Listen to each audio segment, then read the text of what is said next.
What is going on, everybody? Welcome back to Knicks Media. My name is Richie, and in this video, I got to talk about some rumors and reports from Yahoo Sports that is linking the New York Knicks to Murray, who the Knicks are one of 5 teams interested in landing the all-star caliber talent. Now, this is a player that a lot of Knicks fans have been talking about ever since we made the move for OG Anunoby, and honestly, this is not new. The Knicks have been linked to Murray even last year, so this is something that I definitely wanted to get your guys' thoughts of in the comment section. Would you want the New York Knicks to go all in and land Murray to go for a playoff run this season? Because this is talking about trading for him this year ahead of the trade deadline, and we're going to break it all down in this video. If you guys want to check out the report and the article for yourselves on Yahoo Sports, that link is down below in the description. It is written by Jake Fisher, the senior NBA reporter of Yahoo Sports, so we appreciate the report from Jake. Let's break it all down, but before we do so, guys, do me a favor, simply hit that thumbs up button on your way into the show and comment down below your thoughts and subscribe if you're new to Knicks Media. So the headline of this article is Dejounte Murray emerging as perhaps the most likely all-star caliber talent to be moved at the trade deadline, and the Knicks are, again, one of the 5 teams he listed. Now, as you can see right here, the article I'm going to reference right now, it says, quote, New York is looking at various avenues to upgrade its point guard depth behind Jalen Brunson, sources said, while the Knicks also continue to evaluate center options because of Mitchell Robinson's ankle surgery.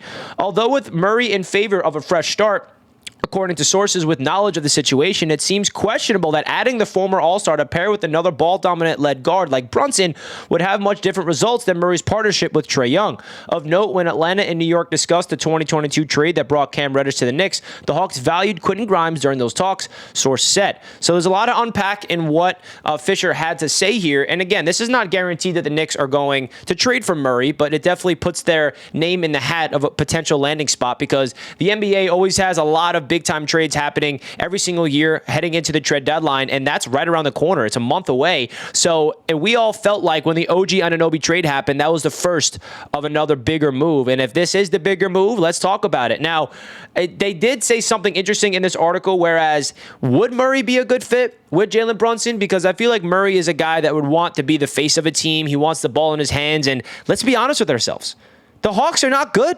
I mean, Trae Young and Murray are not a good duo, and I think Fisher brings up a good point.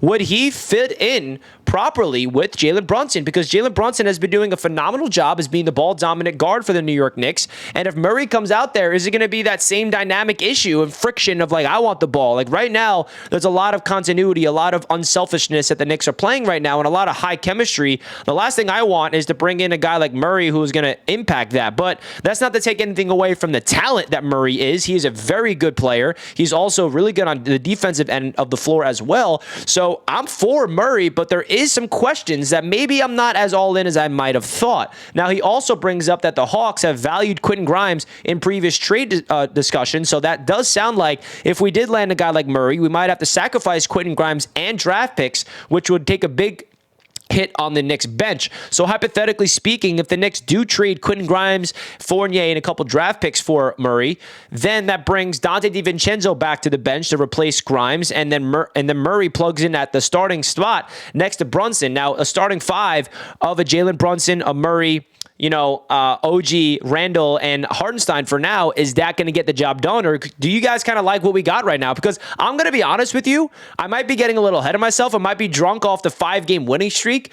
But if it ain't broke, don't fix it. What the Knicks got right now is really special. And I do feel like we are another player away from being a legit contender. But right now, the Knicks are playing their best basketball in years. And maybe they don't need to be that aggressive. But I do feel like Leon Rose is smart to get his name in the conversation and see what the package is, because maybe the deal is a little too hard to refuse, and it's like, wow, we can get Murray for a steal. So I feel like Leon Rose should definitely call up the Hawks and see what it would take. But if it's too much and they have to ask for Grimes, who is an ascending player, and draft picks, maybe it's a little too much for my liking. I think Quentin Grimes has a lot of upside, and I feel like ever since Emmanuel quickly got traded away, Grimes has stepped in and played phenomenal basketball, being more aggressive on the offense and being really good on the defensive end. I might not be ready to part ways with Quentin Grimes right away. So it's kind of like, I don't know how I feel about this. I don't know how to feel. So, folks, let me know how you feel in the comments. Do you want the Knicks to go all in for Murray, or would you rather them stay put, keep those draft picks, go after another guy in the offseason,